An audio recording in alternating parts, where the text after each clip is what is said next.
तो नमस्कार साथियों, गीता में लिखा गया है कि कर्म प्रधान विश्व रच राखा है वही जो राम रच राखा। और राम का जिक्र मैं इसलिए कर रहा हूँ चूँकि अभी हाल ही में लोकसभा का चुनाव बीता है और 4 तारीख को नतीजे आए थे और पूरे देश ने जो अपेक्षा करी थी उसके जस्ट उलट नतीजे आए देश के। एक घटनाक्रम बहुत ज़्यादा चला, पूरे लोकसभा चुनाव में चला। समाजवादी पार्टी के राष्ट्रीय अध्यक्ष अखिलेश यादव निरंतर कहते रहे कि दोनों इंजन आपस में टकरा रहे हैं, दोनों इंजन आपस में टकरा रहे हैं। अब वो 2 इंजन कौन सी बात कर रहे थे? एक दिल्ली वाले इंजन की बात कर रहे थे और एक यूपी वाले इंजन की बात कर रहे थे।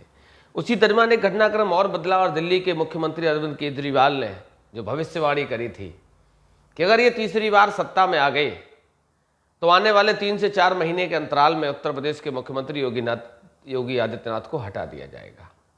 और वही देखने को मिल रहा है।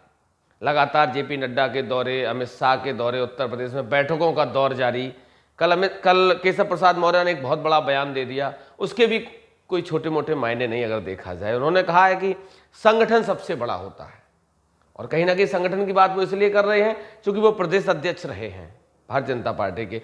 प्रदेश अध्यक्ष के साथ साथ संगठन में कई वर्षों से काम कर रहे, उसी का परिणाम रहा कि वो उनको इतनी ज़्यादा तवज्जो मिलती रही। चूँकि OBC vote bank Shakya, Maurya, Kushwaha, Saini उनके साथ जुड़ता चला गया। वही कारण रहा कि 2 बार पूर्ण बहुमत की सरकार प्रदेश में बनी, देश में 2 बार पूर्ण बहुमत की सरकार बनी। लेकिन कहीं ना कहीं अगर देखा जाए तो ओबीसी का जो वोट बैंक था वो इस बार भारतीय जनता पार्टी से खिसक गया है। यही कारण है चूँकि 2027 में विधानसभा का चुनाव उत्तर प्रदेश में सारी पार्टियां तैयारी कर रही है। देखा जाए तो बसपा इस समय उत्तर प्रदेश की बसपा की स्थिति है वो शून्य की कगार पर है। पक्ष और विपक्ष की भूमिका में सपा और भाजपा है। तो अब देख सकते हो कि जिस तरीके का पूरा घटनाक्रम है, चाहे केशव प्रसाद मौर्य के बयान को उठा लिया जाए, चाहे भारतीय जनता पार्टी की बैठकों को देख लिया जाए, चाहे राष्ट्रीय स्तर की कार्यकारिणी की बैठकों को देख लिया जाए, लगातार दौरों को देखा जाए, तो एक ऐसी अजीब सी स्थिति बनी। वही दूसरी तरफ योगी आदित्यनाथ एकदम शांति की मुद्रा में चले गए हैं और वो भी देख रहे हैं कि किस तरीके से हमारे साथ आगे आने वाले समय में क्या होने वाला है। क्योंकि अगर देखा जाए तो अगर पढ़ा लिखा कोई राजनेता है, अखिलेश यादव हैं, अरविंद केजरीवाल है, इन्हीं 2 लोगों ने सबसे ज़्यादा इस मुद्दे को उठाया था कि यूपी वाला इंजन, दिल्ली वाला इंजन आपस में टकरा रहा है। केजरीवाल ने जेल से वापस आए जब सुप्रीम कोर्ट ने चूँकि वो शराब घोटाले में जेल में बंद हैं और अभी तक ना कोई सबूत मिला है, सुप्रीम कोर्ट ने जमानत दे दी है, लेकिन अभी हालांकि कुछ कानूनी पचड़े ऐसे हैं जिसमें फंसे हुए। उन्होंने बहुत बार इस बात को, और वो मुद्दा भी बना, पूरी भारतीय जनता पार्टी के गले की फांस बन गया था लोकसभा चुनाव में। ये मुद्दा उत्तर प्रदेश के नेताओं की फांस बन गया था और जवाब नहीं देते बन रहा था कि वास्तविकता क्या जवाब दिया जाए। और ऐसी संभावनाएं जताई जा रही हैं कि 15 दिन, 20 दिन, 1 महीने के अंतराल में बहुत बड़ा घटनाक्रम देखने को मिल सकता है।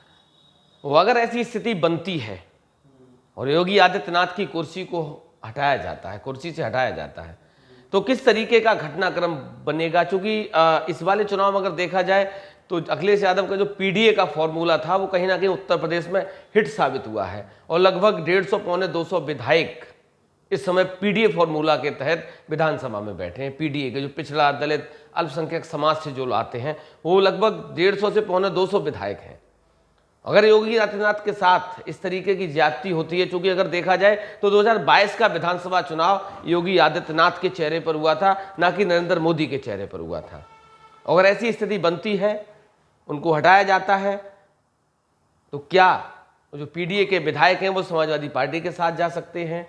क्या योगी आदित्यनाथ इशारा कर सकते हैं कि प्रदेश में अखिलेश यादव के साथ जा सकते हैं? क्योंकि राजनीतिक गलियारों में कुछ भी असंभव नहीं होता और कहा यह जा रहा है अखिलेश और योगी की दोस्ती को अगर देखा जाए तो बहुत गहरी दोस्ती दोनों की है, एक दूसरे का हालचाल लेते रहते हैं। योगी आदित्यनाथ ने सार्वजनिक मंच से कहा कि मैं कभी कभी अखिलेश यादव का हालचाल ले लेता हूं।